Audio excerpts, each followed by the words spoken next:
In this video, I'm going to share some incredibly compelling evidence that the Great Sphinx of Giza is much more ancient and mysterious than anything we currently understand.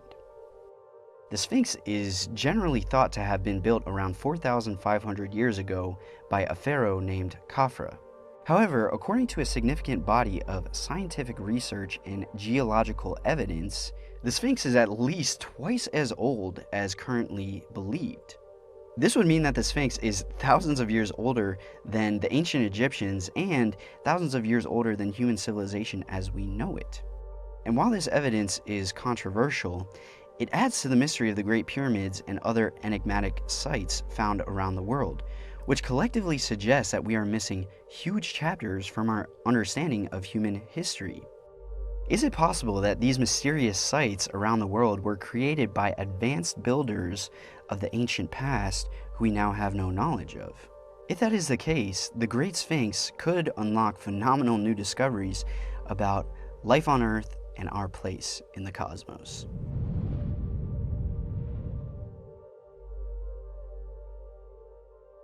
What's up everyone, my name is Jonas and welcome back to a new series on this channel called The Mystery School.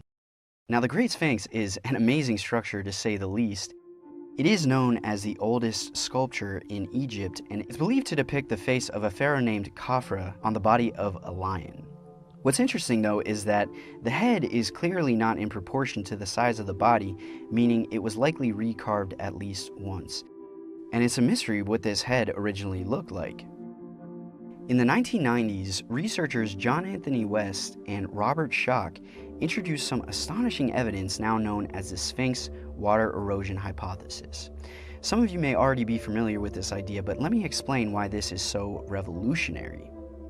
On the body of the Sphinx and on the walls of what's called the Sphinx enclosure, we find heavy erosion of a specific pattern which could only have been caused by rainfall and water runoff. The erosion we see here on the bedrock is from the top down, vertically, which again can only be formed by a flow of water from the top to the bottom. We can see the same pattern of water erosion at different locations on the Giza Plateau. The problem with this finding, though, is that the Sphinx is located in the Sahara Desert, where I probably don't have to tell you this, but it doesn't rain here. This has been a hyper dry and arid climate for over 5,000 years.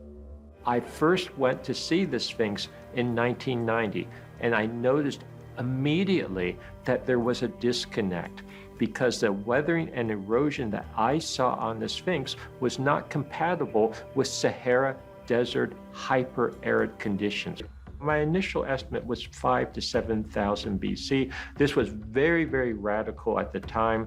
The Egyptologists were livid about this. Since then, I've continued my studies. I've actually reanalyzed the seismic data, and I'm convinced at this point that we have to go back to at least around 10,000 BC. This revolutionary research from Dr. Schoch has since been validated and agreed upon by hundreds of geologists from around the world, with some researchers arguing that the Sphinx must be even more ancient than Dr. Schoch suggests. This would mean that the Sphinx is thousands of years older than the ancient Egyptians and thousands of years older than human civilization as we know it. So if all the scientific and geological evidence all agrees that the Sphinx dates back to at least 10,500 BCE, then why is this not accepted by historians? Well, they simply say that this isn't possible because there was no civilization here on Earth at that time to create any advanced construction.